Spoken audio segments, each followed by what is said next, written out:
One day I'm gonna be everything I wanna be. I don't let it get the most of me. One day I'm gonna be free. I wanna be everything I'm gonna be. My future right in front of me. One day I'm gonna be free. I wanna be free. To let me be free. From the depths of darkness, a voice emerges. A host with a fire burning in his soul. With a heart of steel and a spirit unbroken. He rides on two wheels ready to claim his throne. Amidst the chaos and the thunderous roar, insane wheels rise as a force to be reckoned with. Fueled by the power that only metal can bestow. He takes his stand, refusing to submit. Insane wheels hear his battle cry. A metal mayhem that will never die. With engines roaring, he paves his way. A legend in the making, day by day.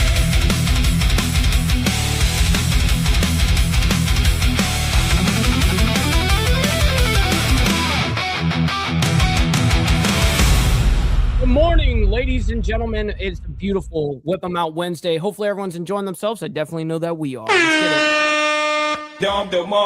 All right, so as you guys can see on the title here, Trump thanks himself as well as Birthright ruling, which we touched on yesterday, by the way, and then Iran rejects, the peace talks. So over there in Qatar, and we also discussed that yesterday. So first, let me give you guys the chronological timeline of what we're going to be discussing this morning. We are going to be getting into the multiple IRGC leaders that were assassinated in Iran yesterday, as well as we're watching a shifty change with Oman over there, supposed to be kind of one of our allies. Unfortunately, they're kind of taking the first position they originally took was, hey, we're going to actually try to work with the IRGC and eventually have some sort of toll through the strait. So it's interesting watching the dynamics of this happen.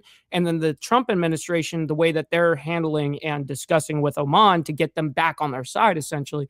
It's a little wild scene. But nonetheless, we're going to be covering that a little bit this morning. Then we have Putin confirms fuel shortages as brawls break out at Russian gas stations. Now, I'm not really sure the entirety of that, but we're going to get into it. Obviously, we'll cover it and see what's happening. Then we have FAA moving to bring supersonic flights to the United States. Now, that is something interesting. It says supersonic flights travel at speeds at or above Mach 1, flying at 770 miles per hour or more. So it says, by contrast, commercial airliners generally fly between 550 and 600 miles per hour, giving supersonic aircraft a speed edge that can reduce travel times. The FAA is planning to finalize the rules by mid-2027. Totally interesting. I when I saw that this morning, I was a little bit blown away by that. And then we have, of course, the Supreme Court rulings and all that. We have all the different ones. Recently, there was, some that we were discussing about gun rights. There's other things that we've been talking about this whole thing. Independent federal agencies, all these things. We're going to go ahead and recap all of the different things that Trump has either won or lost in the Supreme Court. So I have that for you guys, as well as Supreme Court agrees to hear biggest Second Amendment case in years. This coming out 12 hours ago. Says the Supreme Court issued decisions on 3 major cases regarding birthright citizenship, political spending, and transgender athletes on Tuesday. The court has also granted several new cases for next term, including a Second Amendment case. And that's the one that I'm interested in. I'm not actually sure what's happening regards to that exact Second Amendment case, but anytime a Second Amendment case makes it into the Supreme Court, I am interested. And then, of course, we have Supreme Court loosens rules on political party campaign spending, which to me is insane, but it was a vote 6-3, by the way, in the Supreme Court. And then we have Democratic Socialist unseats longtime incumbent in Colorado primary. And this just coming out about 10 hours ago. We're learning that Representative Diana DeGette is projected to lose her reelection bid for former attorney and current PhD student Malat Kiros. This marks another recent occasion where a Democratic Socialist has won in a competitive House primary this cycle. Wow. The Associated Press called the race in favor of the 29-year-old Democratic Socialist Kiros. Holy shit. So he's 29 years old in the House of Representatives. Wow. I mean, that's insane to me. All right. And then we have Trump thanks himself while talking to a reporter questions on Iran and the economy. This coming out only 2 hours ago. And I actually put that in the title that Trump actually thanked himself. So I thought that was funny. And then, of course, after that, let's see what we got here. Yep, that's what we're going to be looking at this morning. So before we get into the madness, make sure let's do our call to actions and then we'll get into the madness. Make sure you guys hit that like button, double tap that screen if you guys are on the vertical side. I very much appreciate it. And it's free to do so.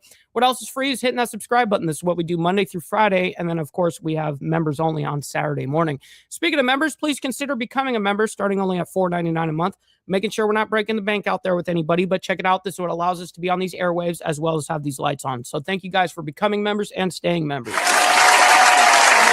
Absolutely. Also, a little side note here, make sure you follow my Instagram at BallValveTV, where I post everything behind the scenes on not only my life, but as well as the show, Millennial Food Time, breaking news, politics, all that great shit. We also have a Discord server for all of you legends. Make sure you go in the video description down below, and that's where you can find the invite link for the community.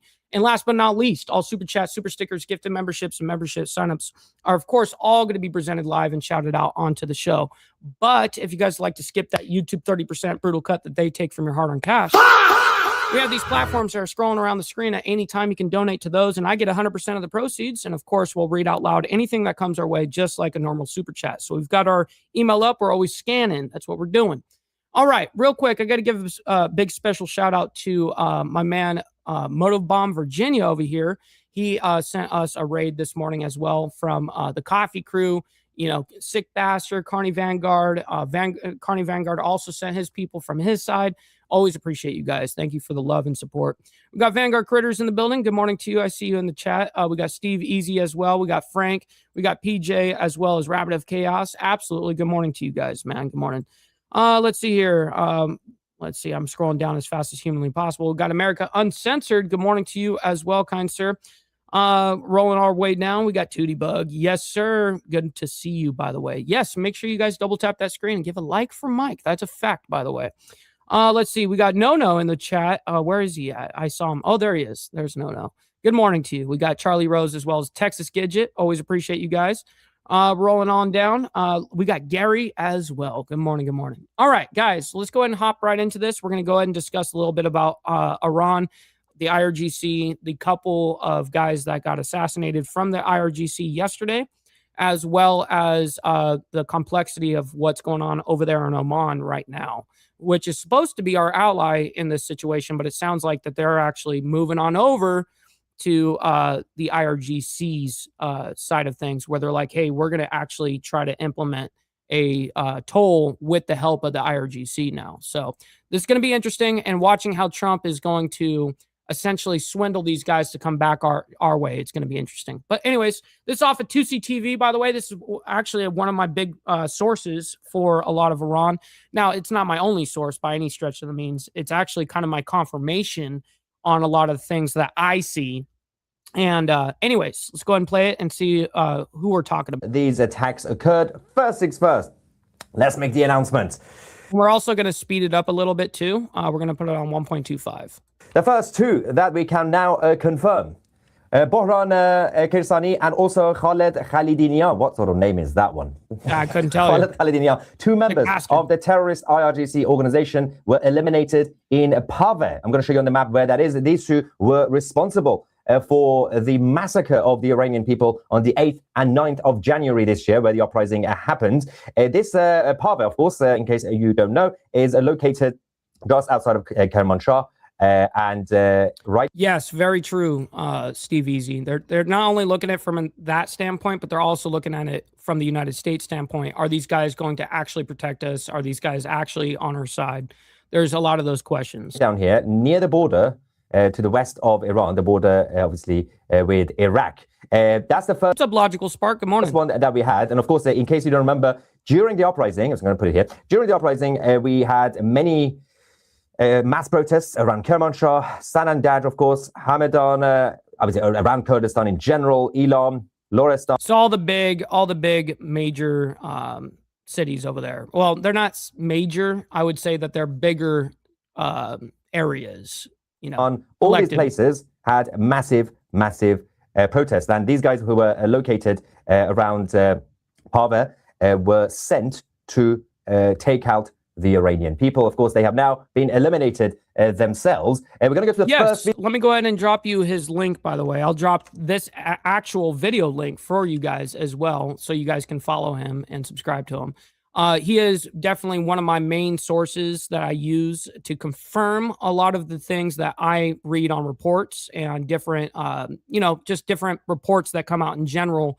He is, right on top of it, kind of like how I am. So I definitely respect his hustle. Video that we have from one of the attacks. So this one is in Saravan. I'm going to show you on the map where that is. Actually, let's just quickly show you all the others as well, and then I will show you the video. So obviously we have Parva to the west of Iran, and in the northwestern parts, in the West Azerbaijan province, we have Mahobad down here. We've also had a couple of assassinations over there. And in the province of Gilan, in the north, near the city of Rasht, we've also had a mysterious death up there. In Tehran as well. There was a couple of mysterious quote-unquote deaths that happened. And even with their IRGC leaders, they said from the IRGC standpoint that it was a mysterious death. So they don't know, essentially. Well, they probably do know how they died, but they're not saying exactly why or how. Well, this it relates to someone linked to the Islamic Republic State Media, or the RIIB. Let's my man Trouble in the building. Shout out to my man. Hopefully you're enjoying the morning so far. Definitely know that we are. It's a Whip 'em Out Wednesday. Go to the first video that we have. This is another member of this one is an IRGC intelligence leader, part of the intel team. In the past 24 hours, we have had 3 major attacks, but also multiple other attacks that have been carried out. Now, this was about 23 hours ago, just for context. On the streets of Iran against the IRGC intelligence officers and Basij unit members in Mahobad, Saravan, Parva, and other places. Let's go. So obviously it's been blurred because it's graphic, but he's in his car. Dead. And there's another one next to him. We don't know the name of this guy. We will find out soon. That one's gone. If we go back to Kermanshah, near Parva, that we showed you the first announcements, the first 2 guys that we showed you, we do have now access to What I really want to get CCTV footage. And I understand the footage that all these are, I mean, they're shitty ass recordings, but nonetheless, I want to get into Oman, and I can't remember if it's where he starts talking about Oman, but we're going to find it. It's an isolated incident, guys. Isolated. Oh, well, it's just, it happens. Security incident in the border county of Parva in Kermanshah province. Initial reports indicate clashes and shootings in the area. However, precise details of this incident, chatting with Stacks, my man, good morning, have not yet been released by official authorities. If this were happening in the United Kingdom, we would say it's probably a Welsh choir boy or somebody with mental illness. That's probably what they would normally say. But that's it. You know what I really like is the 2C map that he uses. So it really does confirm a lot of the cities that I hear, or towns, or whatever you want to call them, when attacks do happen from the United States on a military front. He actually pinpoints where the exact strikes to the building are. You know what I mean? So I do appreciate a lot of that. The situation is not looking too good for the regime. But we're going to go to the families of the IRGC members who have been killed over the last... Hell yeah, 2D Bill. Becoming a member, by the way, very much appreciate that. That's a major W. Very much appreciate you making it rain, and hopefully you enjoy members only with us on Saturday mornings, 10 a.m. Central Standard Time. It's a fucking good time, and we don't discuss any of this crazy shit, as you guys obviously know. Few hours, and since last night, thank you, they are a little bit sad. They're sad that their sons and their relatives who massacred tens of thousands of innocent Iranians are now somehow a little bit dead. Oh, well, Crimea River, where is my tiny violin? Let's watch them. What's up, Are We Not Men? Great to see you, by the way. It's been a minute. Hopefully you're enjoying.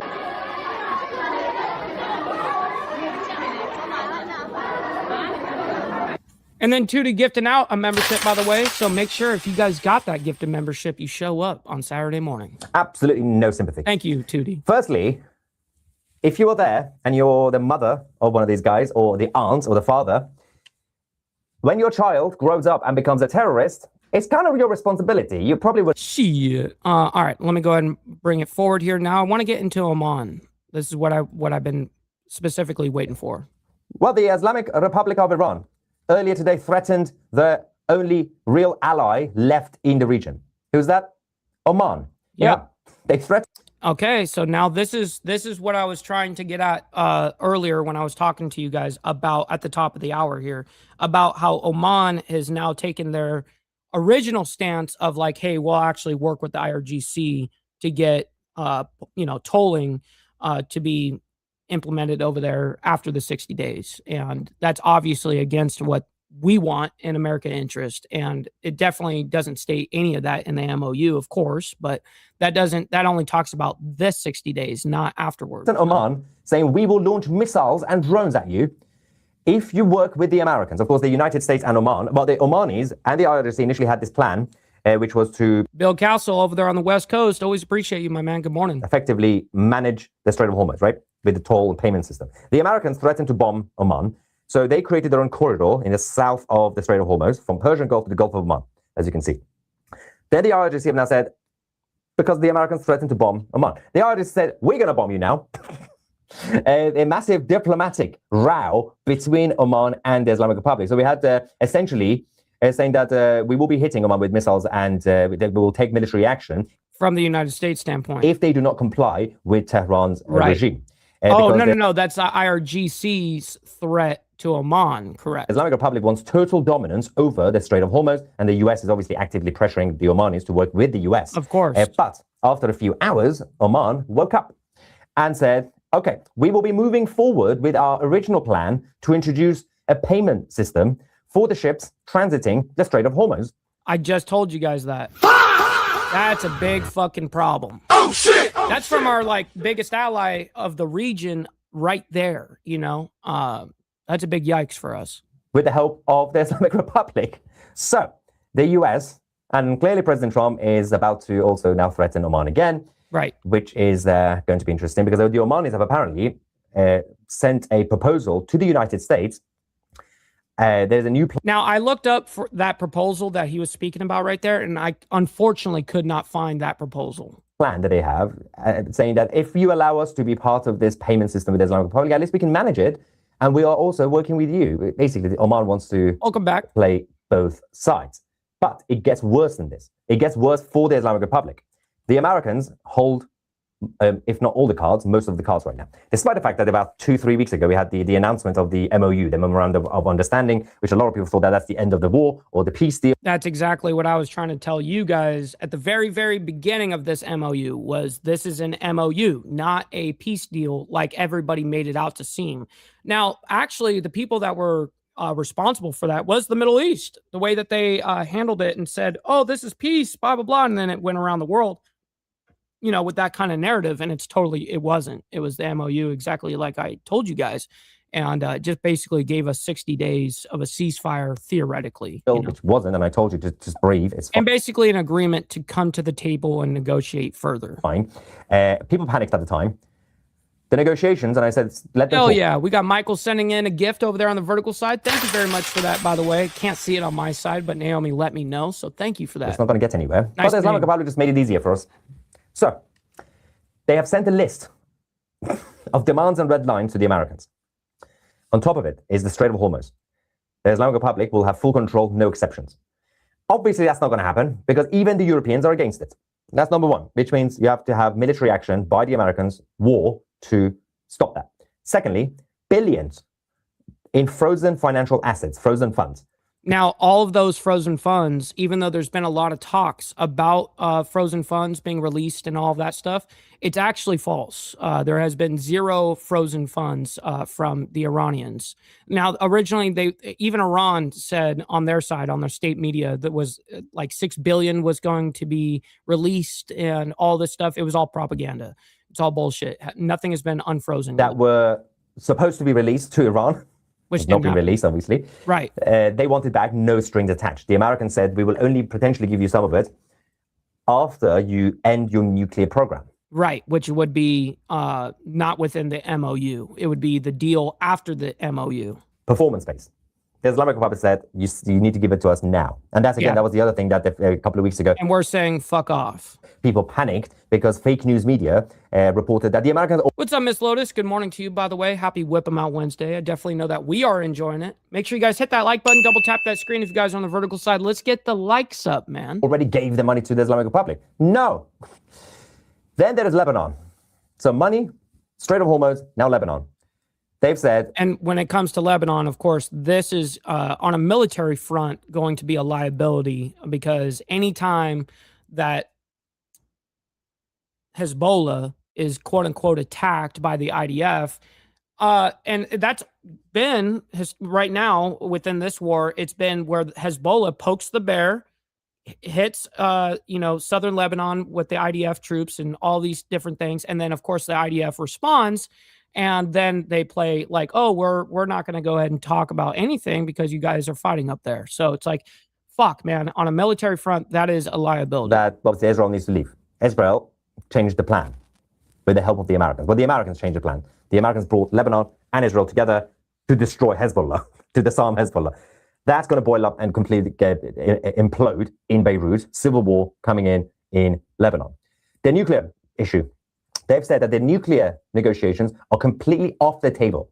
They will not negotiate. What's up, Joker? And what he just said right there is exactly what I'm seeing in the reports as well regarding how Iran and the IRGC is talking about the nuclear talks negotiations coming up, and they're saying we're hardlined here. We're not going to be negotiating anything. We're not going to concede anything. And this is exactly what I told you guys from the beginning of this war, is as long as the IRGC is in place, we're not going to see any type of deal actually being made. Sorry, it's just not going to happen. The nuclear issue, which is the whole point of these negotiations, fake negotiations, obviously. It's just for the Americans to buy time for their strategy and their military assessment. Well, it's also, and it actually helps, time actually kind of works more well for the IRGC than it does the United States. We're trying to end it as fast as possible, and they're trying to stretch it as long as possible. With the oil markets and the financial markets. So, obviously, President Trump said that the Islamic Republic requested a meeting in Doha. I said Oman earlier, I meant Qatar. But brain doesn't work. Real quick, we got Naomi coming in with the 5 spot saying Steve Easy is trying to sell butt hugs in chat again. What? Well, very much appreciate that, Naomi. Thank you for the 5 spot and the chaos that you bring. Always appreciate it. Meeting in Doha.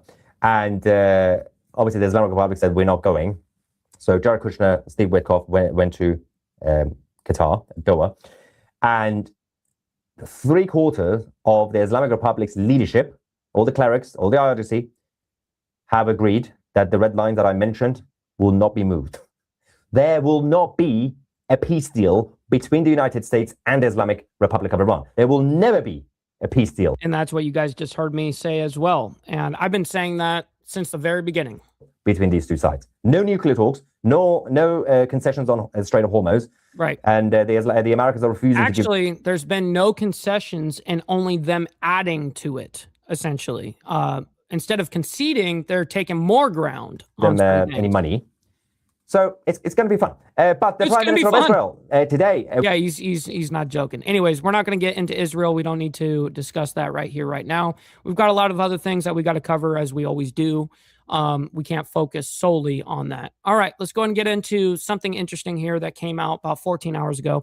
Putin confirms fuel shortages as brawls break out at Russian gas stations. Now, I saw this as a main headline this morning, and I haven't watched it. And so it'll be interesting to see what is happening here. And we're not going to play this whole thing either. Welcome back in Alive Now. I'm Austin Westfall. Take a look. Russian President Vladimir Putin is publicly acknowledging that Ukrainian long-range strikes are creating fuel supply problems inside Russia.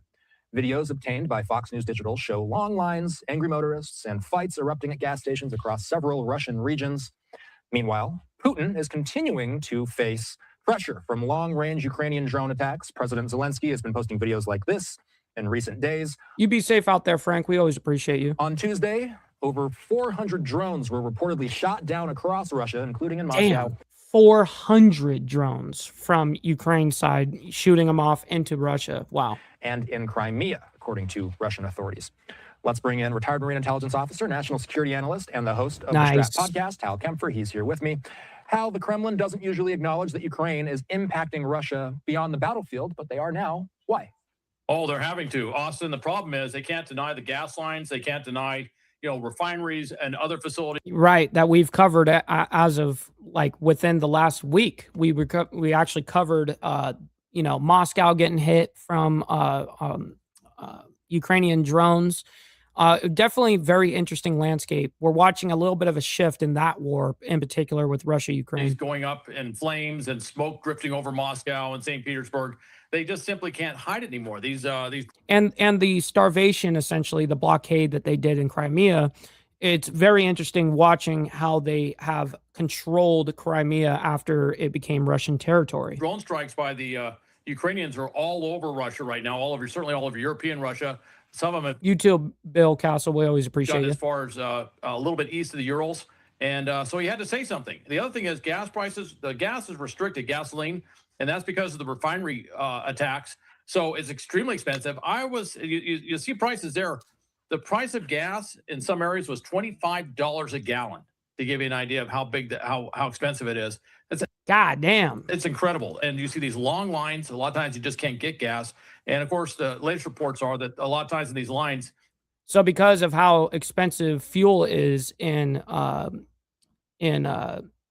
Russia, wow, Putin admits Ukraine strikes are causing fuel shortages. And so because the price is going up so high, he has to kind of concede because he's going to have a lot of inside pressure from his own people. Frustrated motorists. Just like we do, we get, we see when gas prices go up in the United States, that puts pressure on the United States president. It all correlates that way. Getting out of their cars and literally getting into fistfights because they're so angry with how things are going.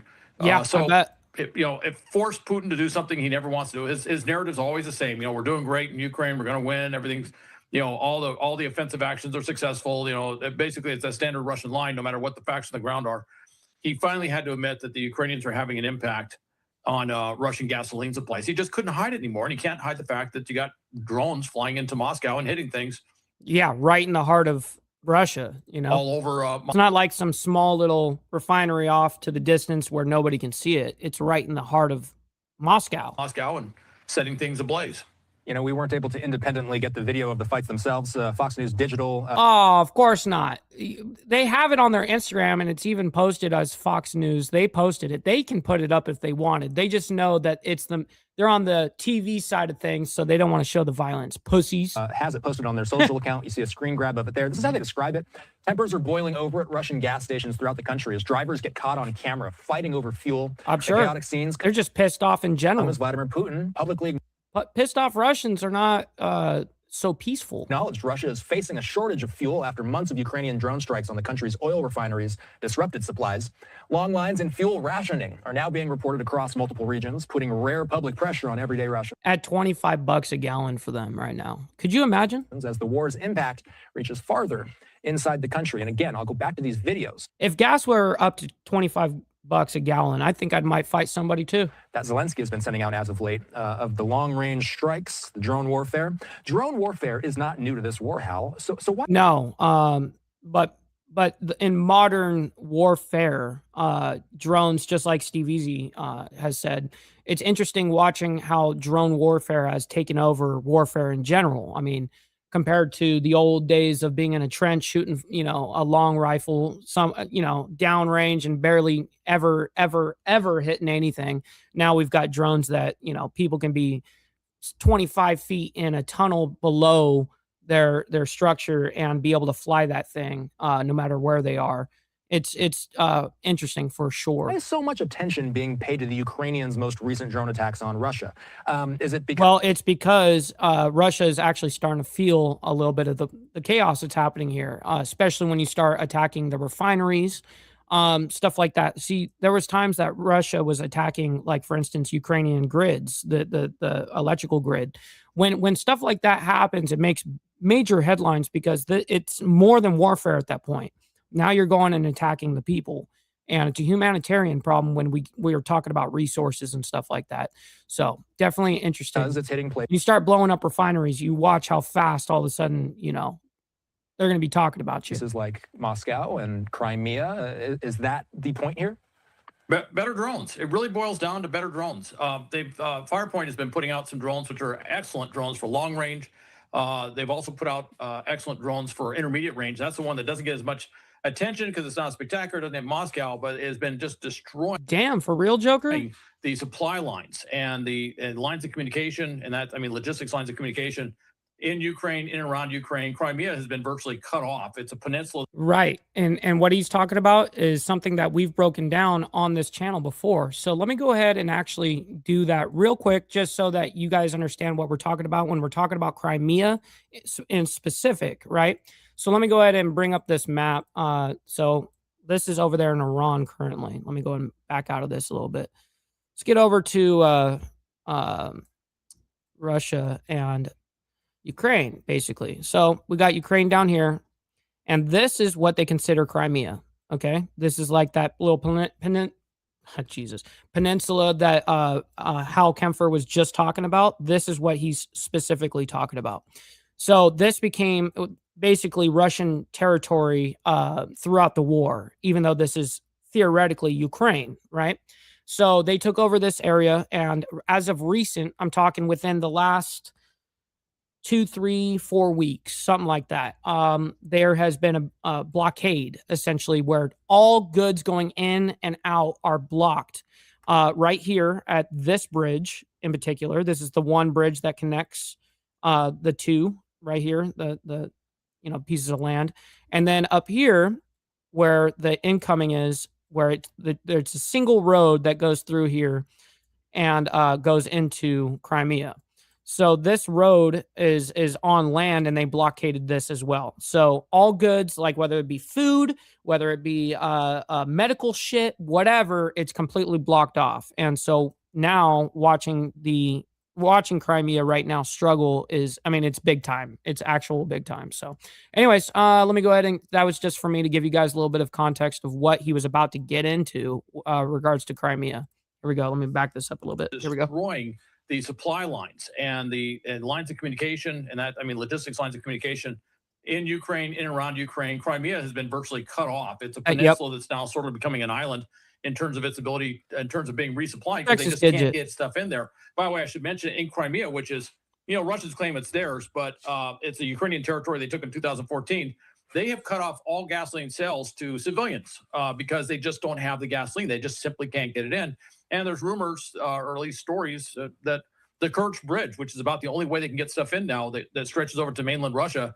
See, and I just showed you guys that the mainland side from Ukraine, and to Crimea.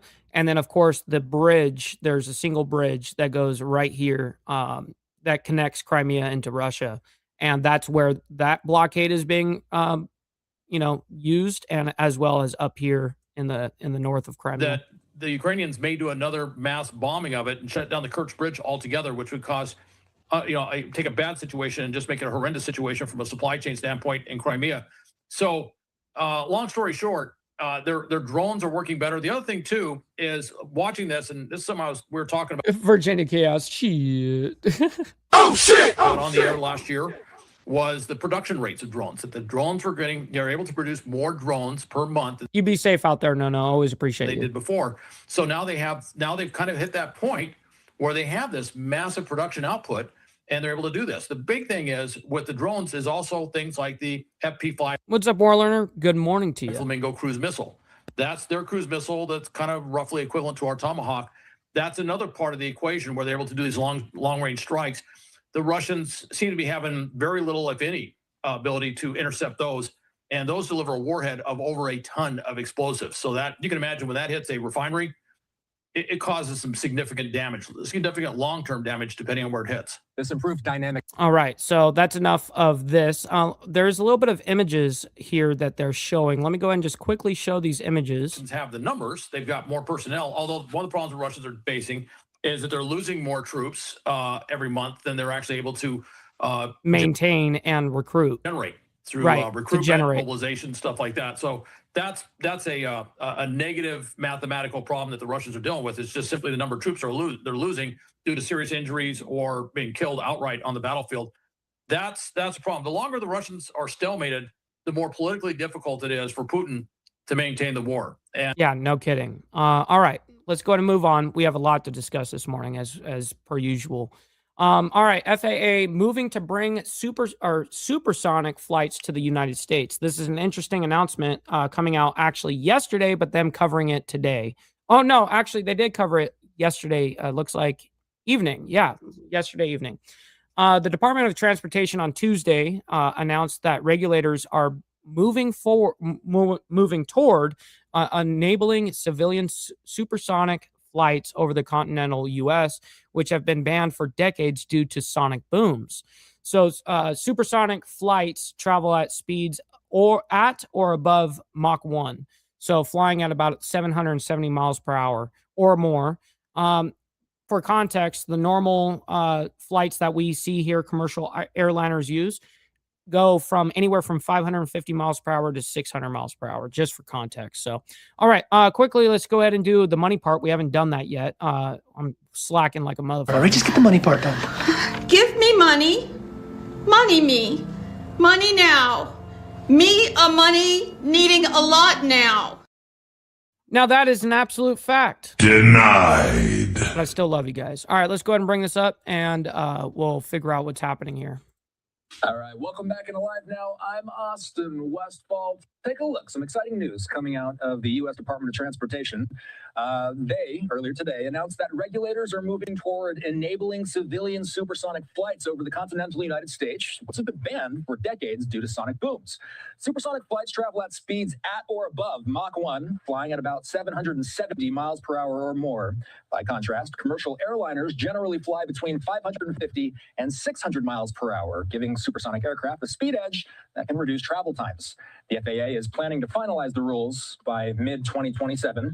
Richard Abulafia is a managing director at Aerodynamic Advisory. It's good to have you on. A lot of folks might hear... And we're not going to play this whole thing, but we are going to get the front monologue figuring out what's happening here. Hear this story, and they might immediately think, okay, well, what exactly are these planes, and why aren't they used yet? It has to do with sonic booms, as I mentioned. Can you explain? Well, sonic booms are just part of the bigger picture, I'm afraid. Certainly that's been an obstacle, but the bigger obstacle is technological, creating a product that actually flies supersonic, and also economic. And obviously works, and yes, like you said, economic. Just because you're flying, you're not going to be necessarily saving gas. You could be burning more, or jet fuel. You could be burning that shit faster or more. So yeah, you got to take all these things into consideration for commercial flights. Basically, getting people to pay the enormous ticket prices associated with flying supersonically, because of course, fast planes drink a lot of fuel. So many obstacles ahead, aside from a welcome act of deregulation. I have some videos here of supersonic planes, and we got to be clear that these are just renderings, and these are renderings that have been used in the past while this has been discussed. The planes themselves, how different are they from what we're used to flying on? Well, very different indeed. First of all, they cost a great deal more because they consume... Damn, look at that fucking thing. Great deal more fuel. They tend to have swept wings, as you need to do with supersonic planes, rather than, say, straight wings. They need a completely different... What's up, Kerry? My man, good morning to you. Hopefully you're enjoying your Whip 'em Out Wednesday. By the way, make sure you guys hit that like button, double tap that screen if you guys are on the vertical side. Very much appreciate it. An engine that does not exist now, except, of course, for military purposes, and those tend to be relatively short range. So it's a very different concept. It was done once by the Anglo-French Concorde Consortium in the 1960s. It flew for a couple decades. Unfortunately, commercial realities limited it to, I believe, 14 production aircraft, and only with a lot of government subsidies enabling those aircraft to be built. Yeah, so you and I were talking offline before we got rolling here, and I was talking about some video we have from the 1970s. This is the real quick. And that's exactly what they're going to be talking about here in a second, Steve Posey, about the other jets that were supersonic or whatever. Real quick, we got Brother So Loud coming out with the 10 spot, by the way, saying, great content, bro. I want a bite of that sandwich. Yo. I got that sandwich for you right Man, here. motherfuckers talk all the shit they want. But you see me, I'm sitting up here snacking on this big-ass sandwich, not getting a fuck. Kiss my dick, motherfucker. Shit. W So Loud, my man. Oh shit! Thank you for making it rain in the chat. We always appreciate you, my man. It goes a long way. Let's go. First Concorde flight. Tell us what we're looking at here. Why is a flight from the 70s significant today? Yeah, it almost feels science fictional, right? You go back and it's sort of like the moon landing, with all these incredible Totally. achievements in the 60s and 70s. It's so funny that he made the reference to the moon landing on that. And, it could transport about 100 passengers in relatively comfortable circumstances at close to Mach 2. Mach 199, I think, was the typical max out on the Mach meter. So you could fly between 3 and 4 hours across the Atlantic. And a ticket, even back then, cost, with a great deal of government subsidization, cost about $12,000 or $14,000, about maybe 17 or 18,000 in today's money. And that reflects economic reality, I'm afraid. Does it feel like there are still some pretty major hurdles, some pretty major challenges that have to be overcome before this truly makes it into the commercial space? And this is the last question we'll take because it is a good one. Or does it feel like this is coming soon, no matter what? To be honest, Oh, that's bad news, Steve Posey. That sucks. Almost feels like we're retreating from it. And the reason is that air transport back in the 70s, you were kind of a prisoner in midair. You had to get where you were going to find out what was happening at the other end. And now people are connected in real time. In a few years, you'll probably have digital avatars on planes with you. And therefore, some of the impetus behind that fast transport is kind of going away. Every few years, somebody comes up with an idea for a supersonic jet and, of course, tries to attract the tens of billions of dollars needed to make it a reality. This company is one of the more recent ones. Everyone wants someone to give them tens of billions of dollars to make it happen, but I'm afraid the headwinds are extremely strong.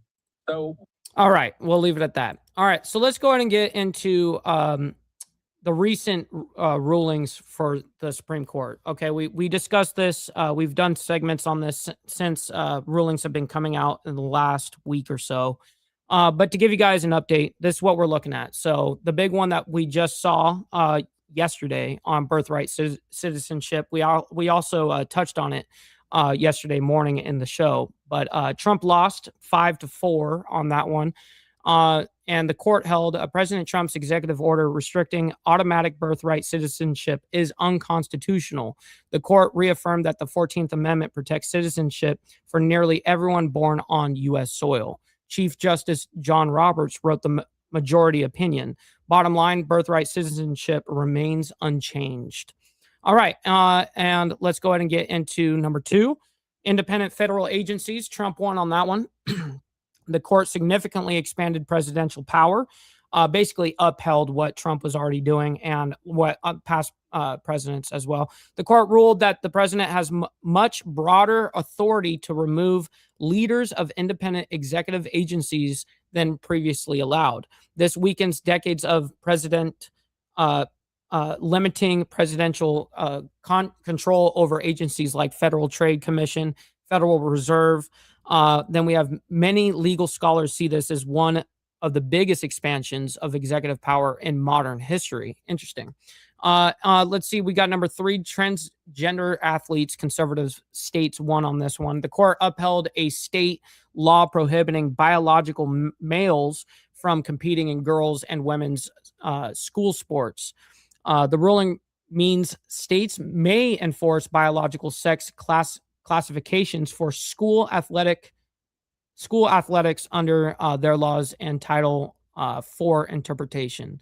Then it says number 4, campaign finance. This one was an interesting one. It says Republicans won.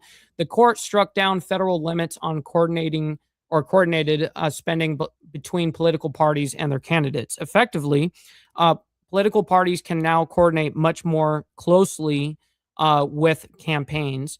And this could significantly increase campaign spending and reshape federal elections. Then we have border asylum policy. Trump won on that one as well. The court allowed the administration to reinstate policies that let border officials turned back many asylum seekers before they entered the United States to apply for asylum. Because a lot of times what would happen is these people would come into at the border and they would just claim asylum, and they would have to let them in essentially and go through the legal process instead of them just getting denied at the border. So that's the one that is a major victory for the administration's immigration agenda. Then we have gun rights. This is in regards to 18 to 20-year-olds. The court did not issue a major merits ruling, but declined to hear several appeals. That means federal and Florida restrictions on firearm purchases by 18 to 20-year-olds remain in effect where upheld. Conflicting lower courts rulings remain across the country, so the issue could return to the court later. So that is what we're looking at for the Supreme Court of like what actually was passed or declined here. So let's go ahead and get into this. Supreme Court agrees to hear biggest Second Amendment case in years. And this is a new case that we're going to hear about that the Supreme Court is now willing to hear out. So I don't know what the case exactly is yet. We're going to find out together. Anytime I hear a Second Amendment case go into the Supreme Court, I watch it like a hawk. So here we go. Let's be joined right now by executive editor with SCOTUS blog, Zachary Shemtov. Zachary, thank you so much for joining us here on Live Now from Fox. We were awaiting this. We anticipated this. But does this show in any way the opinions cracks in this constitutional foundation of birthright citizenship? I mean, ultimately, this was an incredibly important decision. It would have been even more important if it went the other way, but it did not, as anticipated.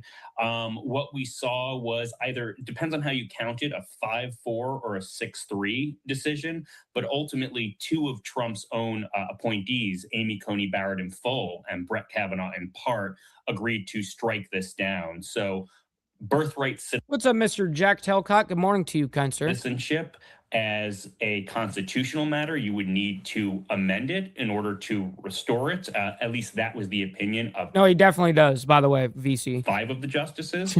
And the dissenters said, no, that should not be the case, including Justice Kavanaugh. But at this point, it is pretty clear that this court has struck the order and made clear, again, that birthright citizenship is part of our nation's heritage and is going to remain so. Jesus. Terrible. And clarify that for terrible take me a little bit, because but this is a 6-3 decision, but only really 5 in the majority going for this. That's why it is upheld. And Kavanaugh, the one, that 6th justice, disagreed about the constitutional ruling, but sided with the majority because of the federal law. Make that make sense. Okay, I'll do my best.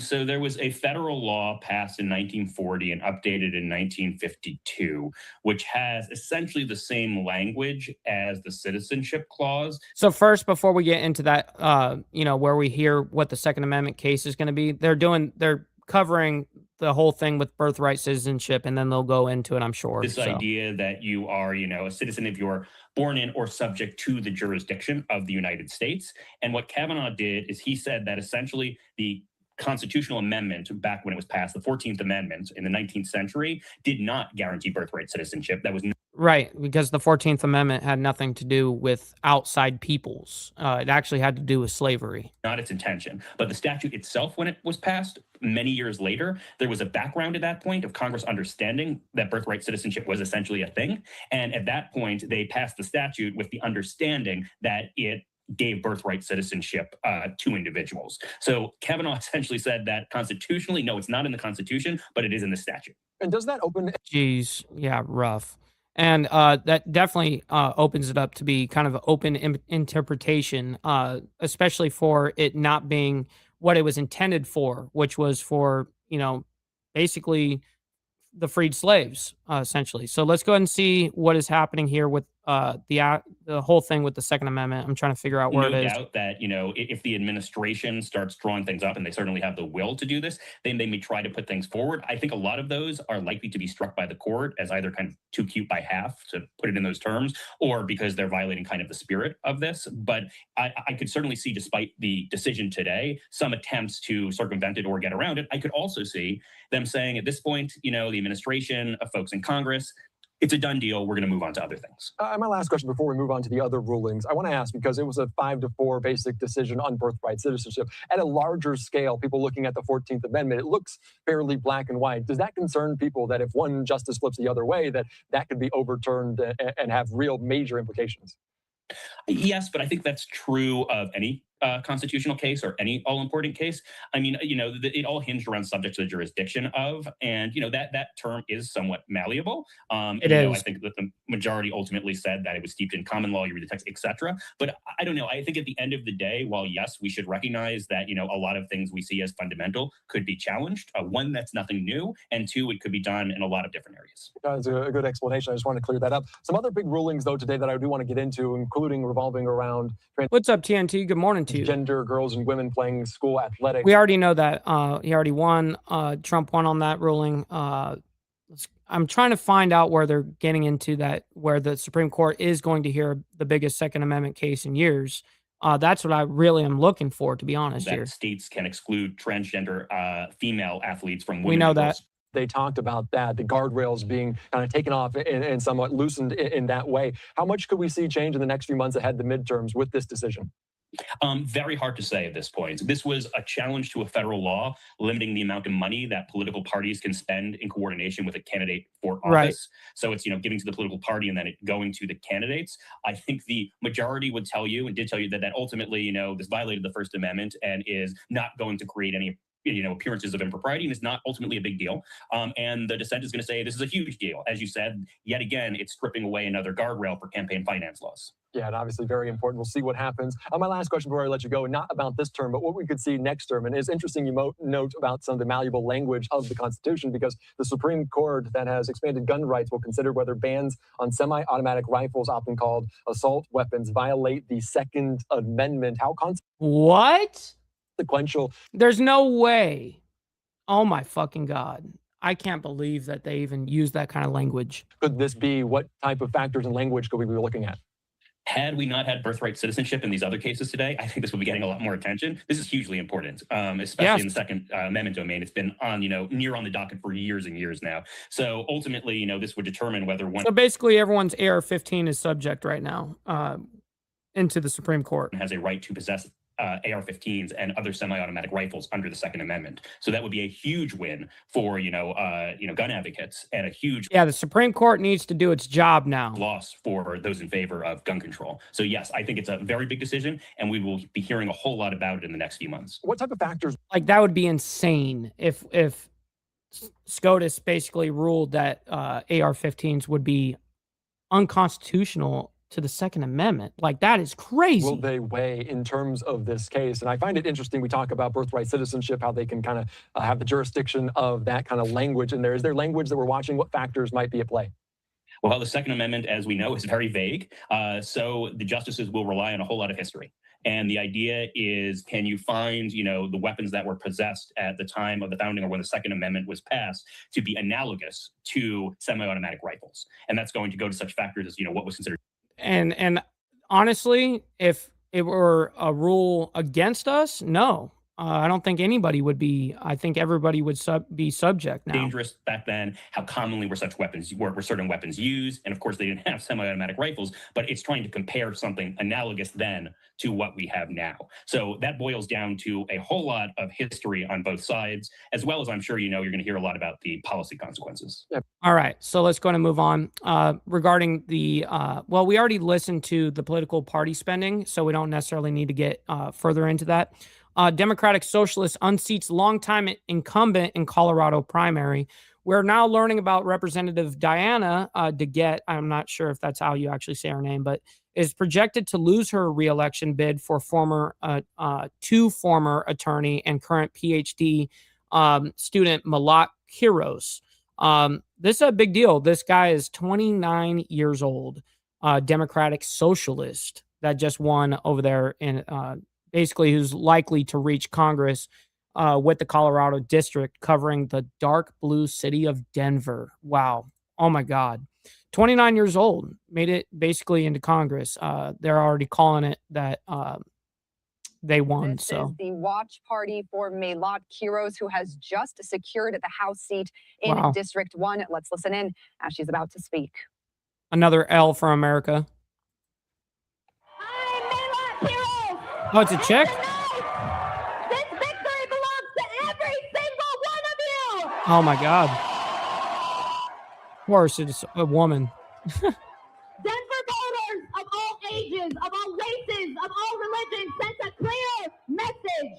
We will not wait! Oh my God. We will not wait to take the fight to Donald Trump and the oligarchy. We will not wait! We will not wait to abolish ICE and pass Medicare for all! This is terrible. We will not wait to put an end to the politics of the past, to get big money out of our politics, and to reject corporate tax at APAC. Well, I wonder how much money she took from corporate interests. What are we talking about? All that money, all the other shit?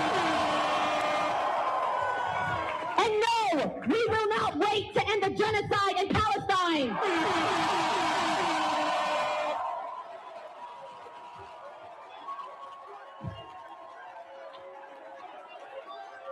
We believe that fundamental change can and will happen if we fight for it.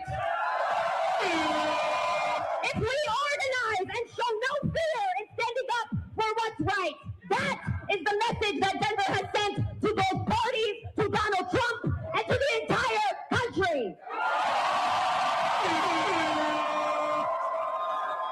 Oh my God, this is rough. This is rough. She's younger than me and got into fucking Congress. Holy shit. Everyone in this room to take just a moment and look at the people around you. Strangers to you just a year ago, just a few months ago. But tonight, together, you are all something else. Tonight, you are proof. 1 year ago. We're only going to hear a little bit more and then we got to move on. 1 year ago, a lot of experienced people told us this was impossible. They said you can't win without corporate PAC money. They said you can't beat a 30-year incumbent. They said the establishment and the oligarchy is just too big and too powerful to overcome. That's what they said. But 1 year, 6,500 volunteers. Wow. Wow. She found 6,500 volunteers to help her on this shit in Denver. Wow. 115,000 doors. So 500,000. 100,000 calls later. You are the proof that the power of organized people beats the power of organized money.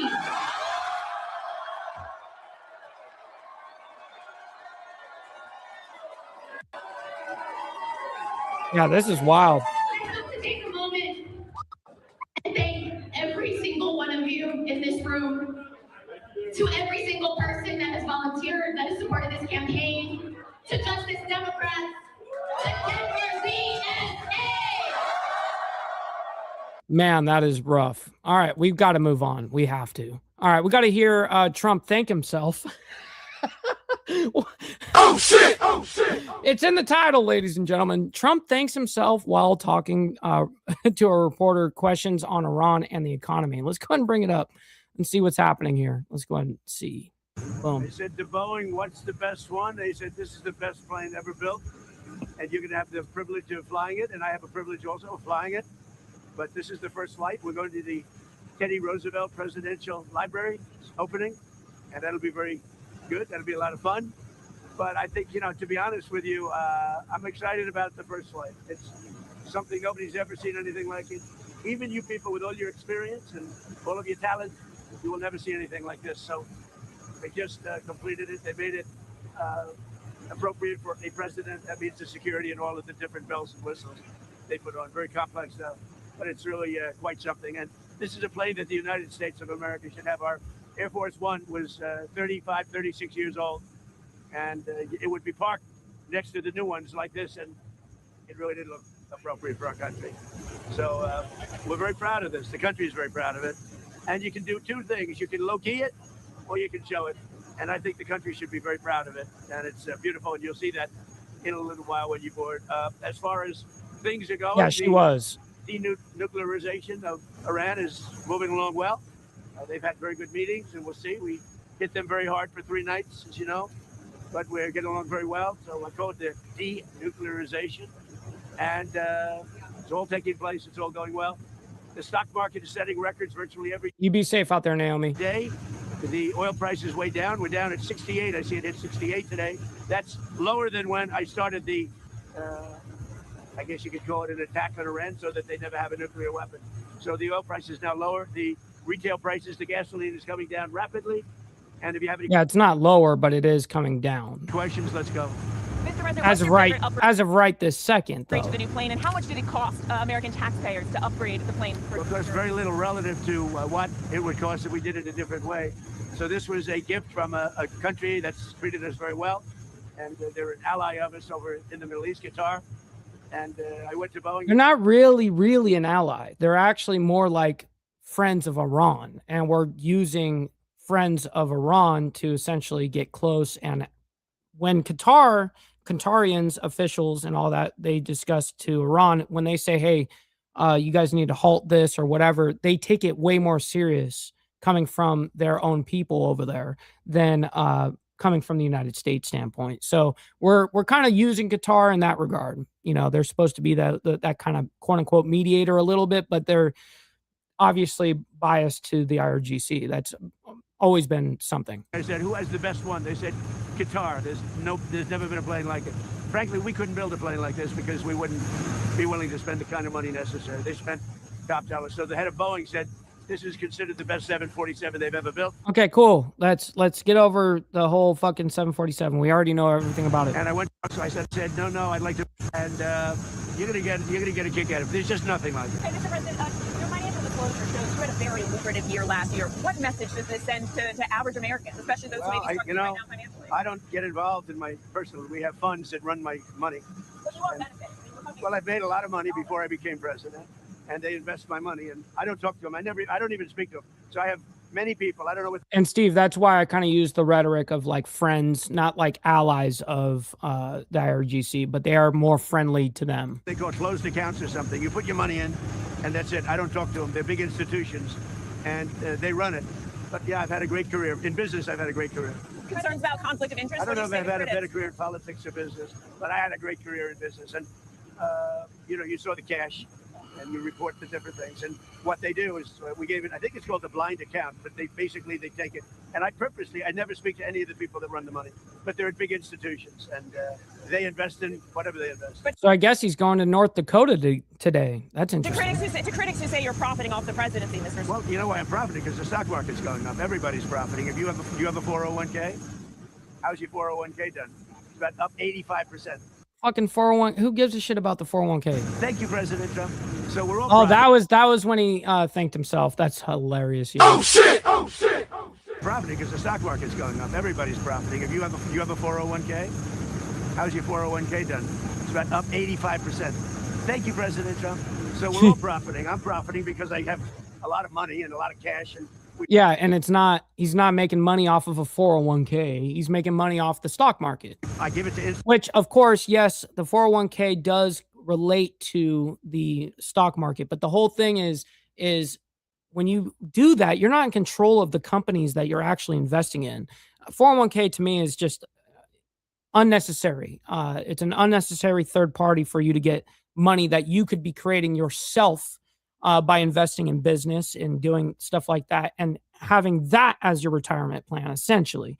Institutions, I don't know if they know what they're doing or not, but they buy a vast array of things. President Trump, you've been meeting with Secretary Hexeth and General Kane about potentially returning to an all-out war with Iran. Does this mean you've been unhappy with? Absolutely. I'm happy in the stock market for damn sure. I'm actually, believe it or not, even though gold and silver is completely down right now, I'm completely glad that I'm involved in that market. It's actually, the gold and silver is actually kind of being more reactive, not to anything short term. It's reacting to longer term stuff where it's basically waiting to see if interest rates are going to go up or down in the somewhat near future here. Iran's adherence to the MOU? Well, I think they've come a long way. We hit them very hard last week. I think they're fine. I think we're going to. It's the denuclearization of Iran. It's very simple. And Iran cannot have a nuclear weapon. Otherwise, all of this stuff that we look at, all of these things that we do. What's up, Brother Slim? Good morning to you, by the way. Yes, make sure you hit that like button. We always appreciate that. Double tap that screen if you guys are on the vertical side. You guys don't have to like all the craziness that's happening around the world or here in the United States, but you guys can like it from me and what I'm doing here on Insane Wheels. So thank you for that. The country's never had activity like it's got right now. So we're building more factories and car plants and other things. Good times, We went for years without ever building one car plant. Now we're building many car plants. We're building AI. We're building. Well, right now, I'm going to be honest. If you're talking about gold and silver there, VC, I think you are. Now is the time to get involved because this is as cheap as it's going to be. It's at baseline right now. It's not going to go much further down than where it's at, to be honest. We're at a good baseline right now. So this is a good time to buy. We're building all over the country. $19.1 trillion being invested. But only if you're thinking long term. You can't think of gold and silver as like an investment, like a stock. You know what I mean? You have to think of it as a long term reserve of currency. Essentially, it's reserving what you have instead of it being like, oh, this is going to be a major money maker for me. This is what is best for long term storage of money. It was like 2, and we've got 19.1, and it's going to continue. And when those buildings open, you're going to see something like the country's never seen before. That's why the stock market's going up every day. That's why your 401k, because everybody benefits. When the stock market goes up, everybody benefits. More jobs, more everything. And we're creating more jobs. But he always conflates the economy as being the stock market, which I understand his mindset because he is a businessman and he's really only ever looked at it from that side. But that's not actually what the economy is. And I really do not like when he makes that false comparison, like as if, well, it's not even a comparison, but it's you know, he's saying it's one thing, but it's actually not, you know. We have more people working today than have ever worked in the history of our country. It's great. And that's before these places open. They'll be opening up over the next year. And we have them coming in. Yes, and thank you for that clarification too, Steve Easy. Do not ever buy futures of gold and silver or blah, blah, blah. If you don't hold it, you don't own it. You know, you got to make sure that you have, you know, it's an actual thing that you have in your hand, not in someone else's hand or futures or any of that shit. That's why I use the stock market to invest in business. I don't invest in futures and all that stuff with gold and silver. I actually get the commodity, right? From Taiwan, we have more chip makers, and the biggest company in the world, actually, the chip maker. But they're coming in, they're building in Arizona, and they just announced they're going to double the size. We could have 50% of the chip market by the time I leave office. You know what we had now? Nothing. And then I got as a gift, another gift. I said, yeah, because we rely on Taiwan for all that to shit. Intel, give the United States of it. They needed something. They needed some help. The chip maker. I said, give the United States of America. I'll do it for you, but give the United States of America 10% of your company. He said, you have a deal. He said it so fast. I said I should have asked for more, but he said you have a deal, and that stake is now worth $80 billion. I made $80 billion for the country in 8 months. Does anybody talk about it? No. Have a good time. Have a good day. Enjoy the plane. Real quick question. You've got D&I Pulte over there as the new director. We also know you have a task force set up on declassification, maybe talking about international, maybe looking at some declassification. Are you able to give us an update on that? Declassify almost everything. And, you know, by the way, we have Jay Clayton is going in. You know, Bill Pulte is a very talented guy, but he's just there temporarily until Jay Clayton. And Jay Clayton is going through the process. And Jay Clayton, highly respected, and so is Bill Pulte. But Bill is there just for a fairly short period of time. But while he's there, I said, you can declassify whatever you want. Do you think we're going to get some soon, or maybe 2020? I told him you can do it as fast. You got to ask him. All right. But I think he's a friend of yours. I think that Bill will declassify. I told him you can declassify whatever you want. So Bill's there just, you know, for maybe a month or 2 months or something. And Jay is going through the process. He's got a hearing in 2 weeks. Highly respected man, Jay Clayton. Okay? Thank you. All right. When he does that, thank you. It means it's over. All right, ladies and gentlemen, I can't thank each and every single one of you guys enough for allowing me to do this Monday through Friday. And then, of course, Saturday morning for members only. I'm honored and blessed to always do this. And I can't thank you guys enough for becoming members, being engaged in the chat, hitting that like button, double tapping that screen if you're on the vertical side. Listen, it all adds up. So thank you guys for being with us. We're going to be back tonight, actually, at 7:10-ish p.m. Central Standard Time. We have the Diamond Effect. We're going to be discussing basically Iran We're going to be talking a lot about Iran this evening. So, and if we don't see you guys this evening, then of course we'll be back for more of the world's madness tomorrow morning.